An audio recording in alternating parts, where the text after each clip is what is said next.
Good afternoon. Welcome to Center of the Square. Thank you both for the beautiful music. Sarah, Greg, it's just a wonderful opening. You know, as King David knew in the Bible, music opens our hearts to receive the message from God. Now, if you could bow your heads in prayer, we'll open today's sermon.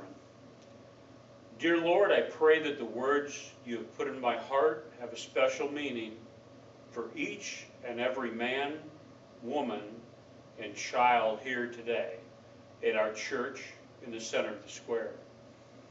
And if we can bring a special blessing and a healing prayer on Pastor Terry and his family. He couldn't be here today because he had a family emergency. So keep him in your prayers today as we go to God's Word. You know, I want to start out today with a story. It's a true story. I heard it a few years ago, and it's about a man who worked very hard just to keep food on the table for his family. We can probably all relate to that. This particular year, though, it was a few days before Christmas. He had just punished his little 5-year-old daughter after learning that she used up all the family's only roll of expensive gold wrapping paper. You know, as money was tight, it was a hard year, he became even more upset on Christmas Eve when he saw that the child used up all this gold wrapping paper to decorate just one shoebox that she put underneath the Christmas tree. You know, he was also really concerned because he really wondered where she got the money to buy what was in that shoebox.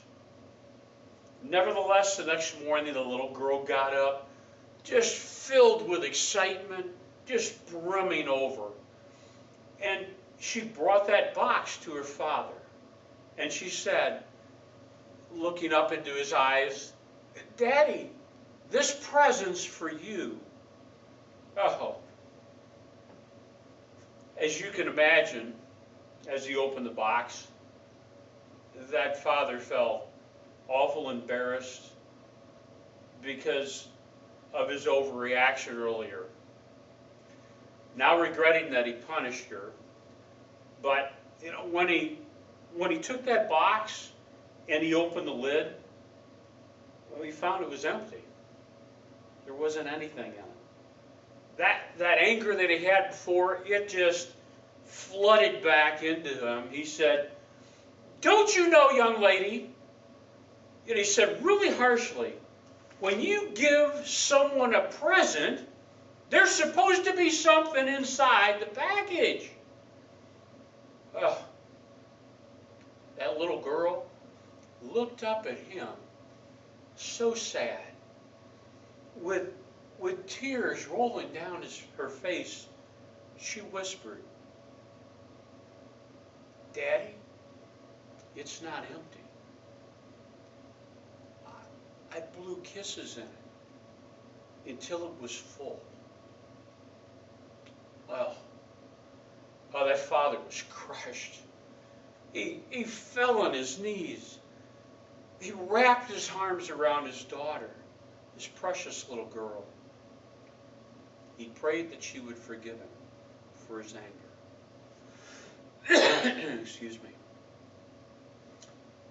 A short time later, just a couple of months, a tragic accident took his daughter's life, his only child. That father kept that little gold box, the shoebox, by his bed for the rest of his life. Whenever he felt discouraged, whenever he faced difficult times, he'd take that box and he'd open it up, and he'd take out one of those imaginary kisses, and he remembered and felt that love in his heart of that beautiful child that put it there. You know, in a very real sense, each one of us has been given that invisible box. That box, it's filled with the unconditional love from our children, from our family, from our friends, and from God.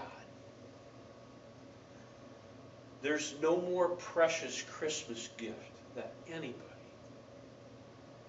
one of us could hold. When I read stories like that, when I read the Bible, I try to put myself in a place of the people in the story. Well, here's an example. How do you think Mary and Joseph felt when an angel appeared to them and told them, you're going to give birth to God's son? Yet, you know, when they arrived in Bethlehem, there wasn't any room even to stay. They ended up in a stable to give birth to Jesus Christ there. Oh, it was quiet. You know, in that stable, except for a few animal noises in the barn, I bet they thought there would be trumpets blowing, a grand celebration. But you talk about a silent night. That night was really quiet. And the barn? How many of you have been in a barn? I mean, they're damp, they're wet, and they've got a really distinct smell, you know? It's a smell of animals. Well, you know, sometimes our life can be quite quiet. And it can be very dark. Especially when we feel we need God the most. Sometimes we don't see Him. Sometimes we just don't hear Him. We start scratching our head and wondering and doubting, thinking of all the negative thoughts that just fill us with fear.